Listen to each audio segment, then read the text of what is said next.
আমার প্রিয় ছাত্রছাত্রীরা, আজ আমি 6th সেমিস্টার অনার্সের ইউনিট 3তে একটি টপিক রয়েছে, সেই টপিকটি নিয়ে আলোচনা করছি। টপিকটার উপরে যে প্রশ্নটা আসে সেই প্রশ্নটা হচ্ছে, explain the concept of gender equality with reference to women's participation in politics. আবার বলছি, explain the concept of gender equality with reference to women's participation in politics. লিঙ্গগত সাম্যের যে ধারণা সেটা নিয়ে আলোচনা করো, সেটা ব্যাখ্যা করো এবং সাথে রাজনীতিতে নারীদের অংশগ্রহণের যে বিষয়টা সেটাকেও রেফারেন্স হিসাবে আলোচনা করো। এই হলো আজকের প্রশ্নটা।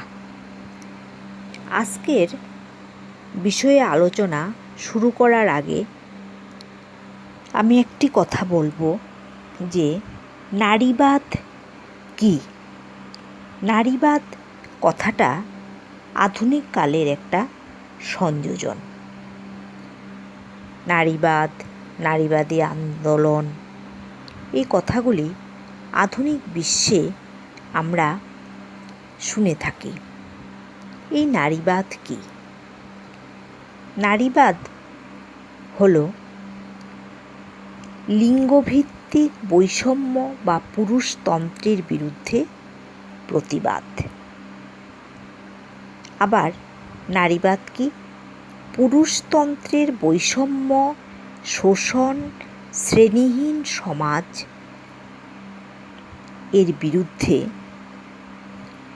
সংগ্রাম এবং যে শ্রেণী সংগ্রাম ইতিহাসে হয়ে এসেছে, তখনও নারীর উপর নির্যাতন বন্ধ হয়নি। নারীবাদ কি?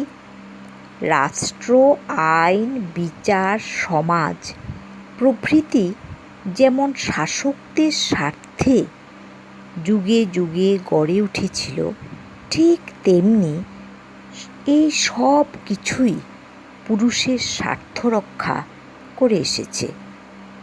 তাই এই কাঠামোতে নারীর অধিকার ও ন্যায্য বিচার প্রতিষ্ঠা পাওয়া সম্ভব নয়। এই কাঠামোর পরিবর্তন দরকার। নারীবাদ কি? নারীর অধিকার, স্বাধীনতা ও স্বতন্ত্র অস্তিত্বের জন্য স্বতন্ত্র প্রতিষ্ঠান গড়ে তুলতে হবে। নারীবাদ কি? নারী সমাজের জন্য সংরক্ষণ, নারীর ক্ষমতায়ন। আবার নারীবাদ কি? প্রাচীন কাল থেকে আজ পর্যন্ত প্রত্যেক দেশের প্রত্যেক সমাজ নারী পুরুষ লিঙ্গভেদে বিভক্ত, যা চিরকালই সমাজের নজর এড়িয়ে গেছে।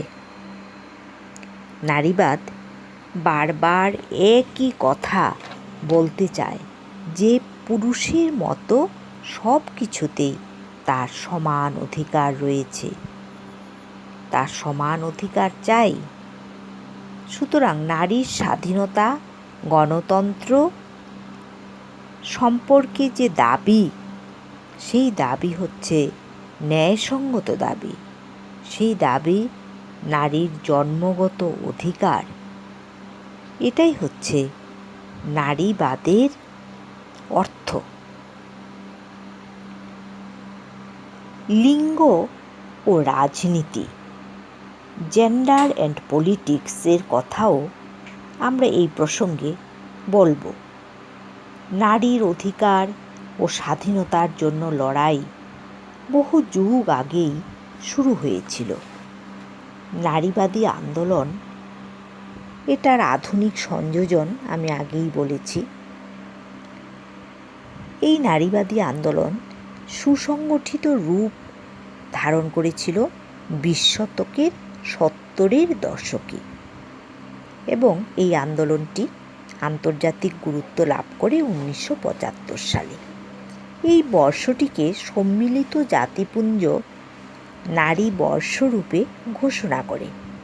ফলে নারীর অধিকার, স্বাধীনতা, ক্ষমতায়ন এবং নারী নির্যাতনের বিরুদ্ধে বিভিন্ন ব্যবস্থা ও কর্মসূচি গ্রহণ করতে বিভিন্ন দেশের সরকার বাধ্য হয়। বিভিন্ন বিশ্ববিদ্যালয় বিষয়টিকে সিলেবাসের অন্তর্ভুক্ত করে ফেলে। নারীদের সঙ্গে সঙ্গে নারীবাদের সঙ্গে সঙ্গে জেন্ডার অ্যান্ড পলিটিক্স বা লিঙ্গ ও রাজনীতি রাষ্ট্রবিজ্ঞানের পড়ুয়াদের কাছে সাম্প্রতিককালে একটি অতিরিক্ত মাত্রা পেয়ে গেছে এবং ইউরোপ ও আমেরিকার মতো ভারতবর্ষীয় লিঙ্গ রাজনীতি নিয়ে জোর কদমে চর্চা এগিয়ে চলেছে। সামাজিক ও রাজনৈতিক আন্দোলনের যে মূল স্রোত অর্থাৎ পুরুষ স্রোত থেকে বিচ্ছিন্ন হয়ে শুরু হয়েছে এই নারীবাদ। মূলত লিঙ্গভিত্তিক বৈষম্য, শোষণ, নির্যাতনের বিরুদ্ধেই এই আন্দোলন। সব কিছুকে পুরুষের দৃষ্টিতে দেখা, সব ব্যবস্থাতে পুরুষের স্বার্থ রক্ষা করা, এটাই নিয়ম এবং স্বাভাবিক বলে এতদিন চালানো হয়েছে। প্রাচীন কাল থেকে আধুনিক এবং সাম্প্রতিক কাল পর্যন্ত এই পুরুষতান্ত্রিক মানসিকতা গড়ে তোলা হয়েছে। তাই অধিকাংশ নারী এই ব্যবস্থা এবং নিয়মের প্রতিবাদে সামিল হয়েছে। নারীবাদ হলো যুগ যুগ ধরে চলা সেই অন্যায় এবং অবিচারের বিরুদ্ধে একটি প্রতিবাদী আন্দোলন।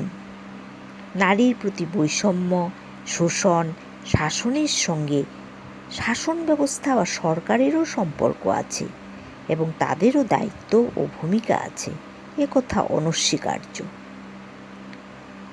এই যে নারীবাদ বা ফেমিনিজম, তার সঙ্গে রাজনীতি কথাটিও যুক্ত হয়েছে। কারণ লিঙ্গভিত্তিক যে মতাদর্শ তার প্রধান দাবি হচ্ছে ক্ষমতায়ন। ক্ষমতা দখল করতে হবে, রাজনৈতিক ক্ষমতা।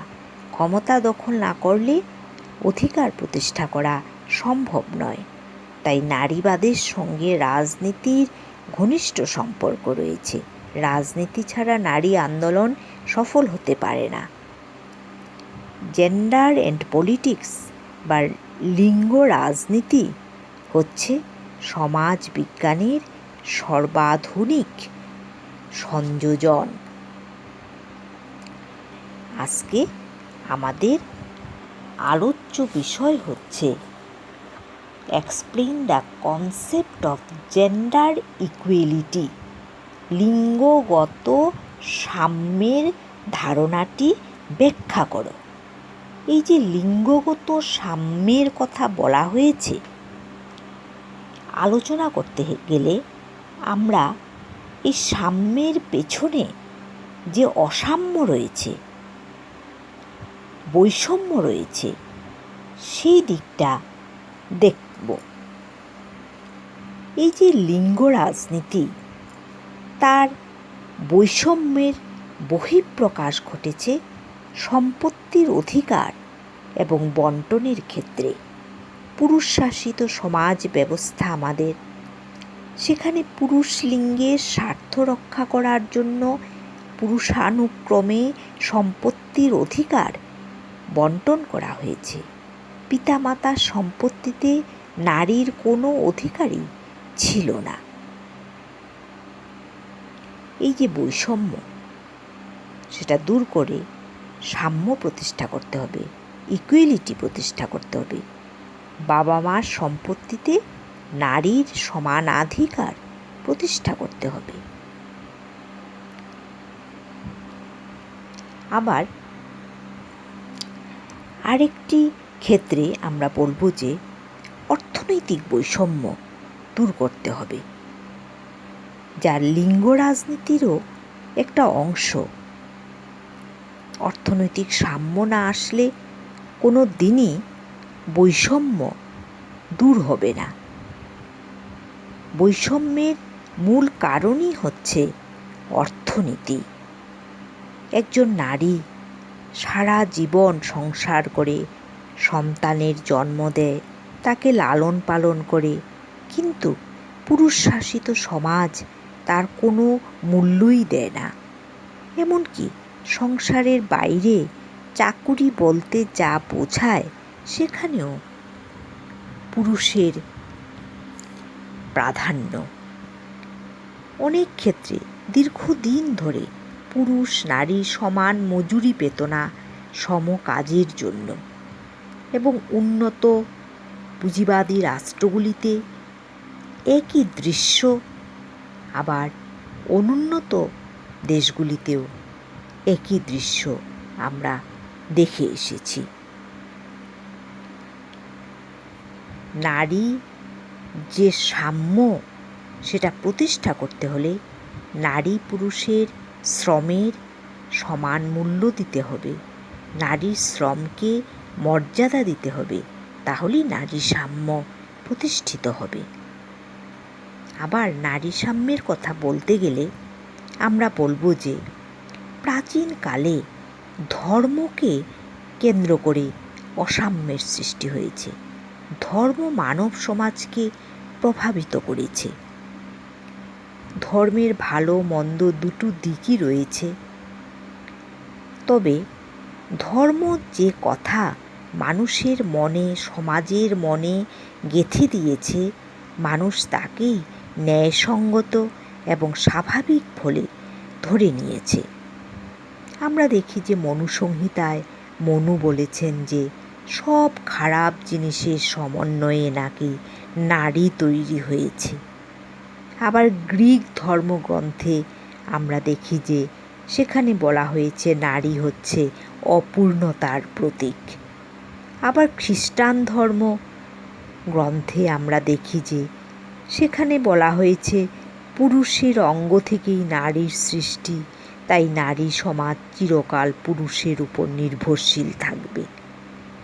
ইসলাম ধর্মগ্রন্থে বলা হয়েছে নারীর প্রভু হচ্ছে পুরুষ এবং নারী সমাজ পুরুষ কর্তৃক পরিচালিত। এমনকি আমাদের বৌদ্ধ ধর্মেও নারীদের প্রকৃতি অত্যন্ত খারাপ বলে বর্ণনা করা হয়েছে। সব ধর্মের মধ্য দিয়ে নারীর উপর পুরুষের শাসন, শোষণ, অত্যাচার প্রতিষ্ঠা করা হয়েছে। ধর্মের নামাবলী গায়ে দিয়ে সেগুলিকে সামাজিকীকরণের ব্যবস্থা করা হয়েছে। এই অসাম্য দূর করতে হবে। নারী পুরুষের ধর্মক্ষেত্রে সমান অধিকার প্রতিষ্ঠা করতে হবে। নারী হচ্ছে প্রকৃতি, নারী হচ্ছে সৃষ্টির প্রতীক। নারীকে সম্মান করতে হবে, তাকে মর্যাদা দিতে হবে। নারীর উপর অত্যাচার বন্ধ করতে হবে এবং ধর্মের নামে যেগুলি প্রচার করা হয়েছে সেগুলি দূর করতে হবে। আবার আমরা জেন্ডার ইকুয়ালিটি আলোচনা করতে গিয়ে বলবো যে অনেক ক্ষেত্রেই ঢাকঢোল পিটিয়ে নারীবর্ষ, মাতৃদিবস, নারীর ক্ষমতায়ন এগুলি প্রচার করা হচ্ছে, কিন্তু নারীকে তার যোগ্য অধিকার থেকে বঞ্চিত করে রাখা হয়েছে। এখানেও পুরুষ সমাজের যে ভূমিকা, তার যে একচেটিয়া আধিপত্য, সেটাই প্রধান বাধা হয়ে দাঁড়িয়েছে। স্বাধীনতার পর আজ এত বছর চলে গেল, একবিংশ শতাব্দী পেরিয়ে যাচ্ছে, কিন্তু আমাদের সংসদে আজও পর্যন্ত 1/3 আসন নারীদের জন্য সংরক্ষিত হলো না। পঞ্চায়েত স্তরে যদিও আসন সংরক্ষিত হয়েছে, কিন্তু তার জন্য করতে হয়েছে অনেক আন্দোলন। এইগুলি নারীর সাম্য প্রতিষ্ঠার ক্ষেত্রে প্রধান বাধা। এই মানসিকতাগুলি দূর করতে হবে, তাহলেই জেন্ডার ইকুয়ালিটি প্রতিষ্ঠিত হবে। জেন্ডার ইকুয়ালিটির প্রসঙ্গে আমরা বলবো যে আমাদের সমাজ, রাজনীতি, পরিবার সমস্ত স্থানে আমরা লিঙ্গ বৈষম্য দেখি এবং সাংস্কৃতিক জীবনে পুরুষ শাস্ত্রকারেরা যারা আমাদের শাস্ত্রগ্রন্থ লিখে গেছেন তারা উদ্দেশ্য প্রণোদিতভাবে এবং তার ব্যাখ্যাকাররাও নারীকে উপেক্ষা করেছে, আড়ালে রেখেছে। নারীকে মাথা উঠে দাঁড়াতে দেয়নি, নারীকে মর্যাদা দেয়নি। একজন মা যিনি সন্তানের জন্ম দেন কিন্তু সন্তানের অন্নপ্রাশনে তার মুখে ভাত দিতে পারেন না, মা মুখে ভাত দেয় মামা, মাসি নয়। কোনো পুজো পার্বণে একজন নারী কাজ করেন, সমস্ত পুজোর নৈবেদ্য সাজিয়ে দেন, কিন্তু পুজোতে পৌরোহিত্য করেন একজন পুরুষ। বিয়েতে শুভ দৃষ্টির আগে মুখ ঢেকে থাকবে কনে, বর নয়। মৃত্যুর পর পুত্র থাকলে মুখাগ্নি করার অধিকার ছেলের, মেয়ের নয়। স্বামীর মৃত্যুর পর বৈধব্য জীবনে কঠোর বিধিনিষেধ পালন করবে স্ত্রী, কিন্তু স্ত্রীর মৃত্যুর পর স্বামীর নিয়মের কোনোই বালাই নেই। এই যে অসাম্য, এই যে সামাজিকীকরণ করা হয়েছে, সাংস্কৃতিক সামাজিকীকরণ আমরা যাকে বলবো, নারী ছোট, নারীর মর্যাদা নেই, নারী পরজীবী, সুতরাং সে মূল কাজটা করলেও তার কোনো সম্মান সে পাবে না। ভারতবর্ষের রাজনীতিতে নারীর যে অধিকার, সেই অধিকার কতটুকু ছিল এবং বর্তমানে কতটুকু আছে, সেই প্রসঙ্গে আমরা যদি আলোচনা করি তাহলে দেখব যে স্বাধীনতা আন্দোলনে ভারতবর্ষের নারীরা অত্যন্ত সাহসিকতার সঙ্গে যোগ দিয়েছেন। ভারতের অহিংস আন্দোলনে, এমনকি বিপ্লবী বামপন্থী আন্দোলনেও নারীরা নির্ভয়ে যোগ দিয়েছিলেন। স্বাধীনতা আন্দোলনের দীর্ঘ ইতিহাসে সাধারণ ঘরের যে মা বোন তারা অসীম সাহসিকতার পরিচয় দিয়েছেন। অনেক ক্ষেত্রে বন্দুক পিস্তল নিয়ে তারা সরাসরি ইংরেজের বিরুদ্ধে নেমেছেন, প্রাণ দিয়েছেন, জেল খেটেছেন, অবর্ণনীয় অত্যাচার সহ্য করেছেন, কেউ কেউ সারা জীবনের জন্য পঙ্গু পর্যন্ত হয়ে গেছেন। এই ক্ষেত্রে আমরা প্রীতিলতা ওয়াদ্দেদার, কল্পনা, বীণা, ইলা মিত্রদের কথা বলবো। এবং সেই সময়কার বিপ্লবী দলেও মহিলারা অত্যন্ত যোগ্যতা, দক্ষতা, সাহসের সঙ্গে কাজ করেছেন। অনুশীলন সমিতিতে Jugantar, Ghadar Party, Hindustan Socialist Republican Association বহু বিপ্লবী কন্যার সমাবেশ ঘটেছিল এবং অনেক সশস্ত্র সংগ্রামে বহু মহিলা বিপ্লবীরা আশ্রয় নিয়েছিল। বিপ্লবীদের তারা সেবা করত, গোপনে চিঠিপত্র আদান প্রদান করত। মহিলারা ভয়ে পিছিয়ে আসেনি। এনি বেসান্ত থেকে শুরু করে সরোজিনী নাইডু, মাতঙ্গিনী হাজরাদের যুগ পেরিয়ে ভারতবর্ষ স্বাধীন হয়েছে। ভারতের প্রথম প্রধানমন্ত্রী মহিলা ইন্দিরা গান্ধী, যিনি ভারতের একজন রাজনৈতিক ব্যক্তিত্ব ছিলেন। সুভাষচন্দ্রের মহিলা ব্রিগেড ঝাঁসি বাহিনী, সেই ঝাঁসি বাহিনীর অধিনায়িকা ছিলেন লক্ষ্মী সাহগল, যিনি একজন কিংবদন্তি নারী। এই যে ভারতবর্ষের ঐতিহ্য, ভারতবর্ষের ইতিহাস, যেখানে ভারতীয় রাজনীতিতে নারীরা সমান মর্যাদা পেয়েছে পুরুষদের সঙ্গে, সমানভাবে অংশগ্রহণ করেছে। কিন্তু ভারতবর্ষ যখন স্বাধীনতা লাভ করল, তখন নারীরা রাজনীতিতে অংশগ্রহণের ক্ষেত্রে অনীহা দেখা দিল তাদের মধ্যে। স্বাধীন ভারতে অধিকাংশ নারী রাজনীতি থেকে নিজেদেরকে দূরে সরিয়ে নিয়েছেন এবং বিশ্ব সংস্থা এবং ভারত সরকারের সমীক্ষায় দেখা যায় যে রাজনীতি সম্পর্কে মহিলাদের এই অনীহা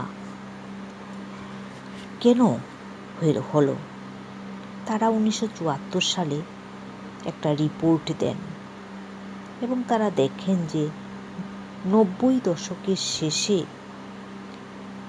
যে পরিসংখ্যান দেওয়া হয়েছিল তাতে খুব পরিষ্কার ছবি উঠে এসেছে যে নারীরা স্কুলে কলেজে যাচ্ছে, তারা শিক্ষিকা হচ্ছে, চাকুরিতে যাচ্ছে, পুলিশের সেনাবাহিনীতে যাচ্ছে, চিকিৎসায় যাচ্ছে, খেলাধুলায় যাচ্ছে, কিন্তু রাজনীতিতে তারা অংশগ্রহণ করছে না। কেন রাজনীতিতে অংশগ্রহণ করার ব্যাপারে নারীদের মধ্যে এই অনীহা দেখা দিয়েছে তা সমীক্ষা করা হয়েছে যে অধিকাংশ নারী রাজনীতি এড়িয়ে থাকতে চান। তারা চান না, যারা বয়স্ক নারী তারা চান না যে বাড়ির মেয়েরা রাজনীতি নিয়ে মাতামাতি করুক, এবং মহিলারাও বাড়ির কাজে নিজেদেরকে নিয়োজিত রাখতে ভালোবাসে। বাড়ির বাইরে বেরিয়ে তারা রাজনীতিতে অংশগ্রহণ করতে পছন্দ করেন না। এই যে ভারতবর্ষ স্বাধীনতা লাভ করল, স্বাধীনতা লাভ করার পর ভারতবর্ষের সংবিধান রচনা হলো। সেই সংবিধানে কিন্তু নারীদের এবং পুরুষদের সমানাধিকার প্রতিষ্ঠার কথা বলা হলো। আমরা দেখি যে ভারতের সংবিধানের 15 নম্বর ধারায় সমানাধিকারের কথা বলা হয়েছে এবং নারীর বিশেষ মর্যাদার উপর জোর দেওয়া হয়েছে। সংবিধানের 23 এবং 24 নম্বর ধারায় দাস প্রথা, স্ত্রীলোককে দিয়ে নীতি বিগর্হিত কাজ করানো, বিনা বেতনে কাজ করানো নিষিদ্ধ করা হয়েছে। অর্থনৈতিক কাজকর্মের জন্য বা অন্য কোনো উদ্দেশ্যে নারী, শিশু তাদেরকে কেনাবেচা নিষিদ্ধ করা হয়েছে।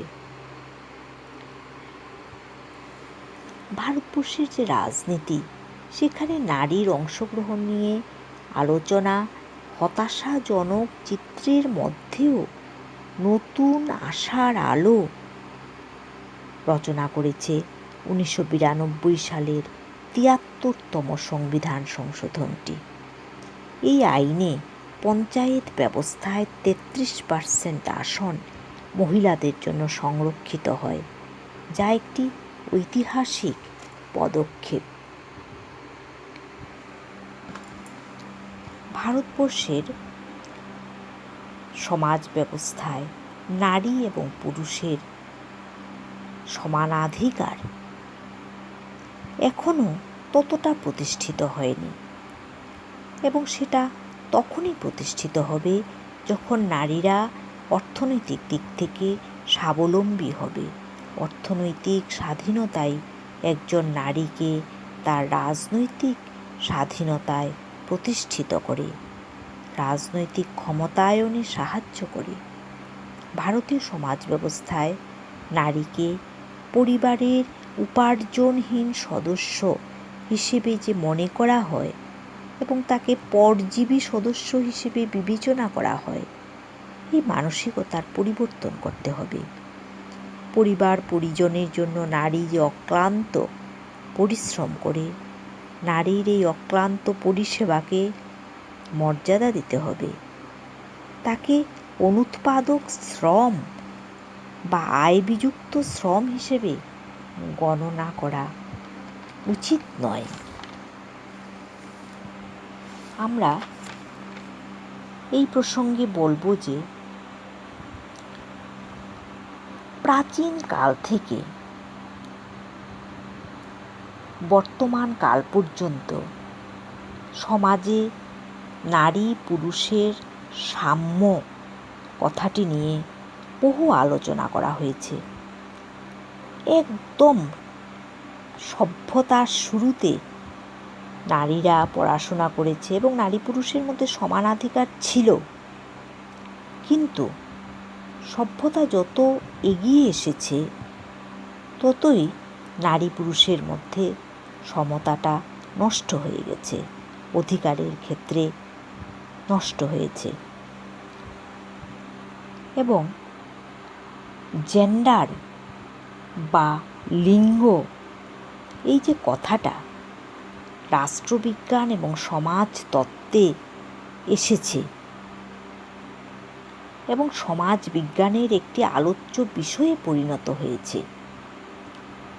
দার্শনিক সাইমন ডি বভয়র বলেছিলেন যে one is not born A women becomes a women. একজন মানুষ যে নারী হয়ে জন্মায় না, সে মানুষ হয়ে জন্মায়, কিন্তু সে একজন নারী হয়ে ওঠে। এখানে তিনি নারী বলতে শৃঙ্খল পরানো নারীর কথা বলেছেন।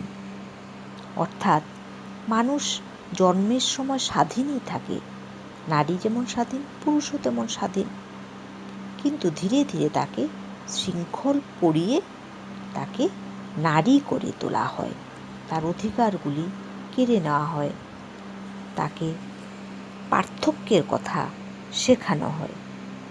সে যেহেতু নারী, সুতরাং তার পুরুষের মতো এতটা অধিকার নেই। ভারতবর্ষে বিভিন্ন মহিলা সংগঠন গড়ে উঠেছে মহিলাদের স্বার্থ রক্ষার জন্য। স্বাধীনতার আগে পরে বিভিন্ন সময়ে এই মহিলা সংগঠনগুলি নারীর অধিকার রক্ষার জন্য লড়াই চালিয়ে এসেছে। 1926 সালে প্রতিষ্ঠিত হয়েছে ভারতের প্রথম সর্বভারতীয় মহিলা সংগঠন অল ইন্ডিয়া ওমেন্স কনফারেন্স, যেটি জাতীয় কংগ্রেসের ছিল। 1954 সালে প্রতিষ্ঠিত হয় the national federation of Indian women. এটা সিপিআই এর মহিলা সংগঠন ছিল এবং 1970 সালে গঠিত হয় সিপিআইএম এর মহিলা শাখা all India Democratic women's association, এবং বিজেপির মহিলা সংগঠনের নাম হচ্ছে ভারতীয় মহিলা মোর্চা।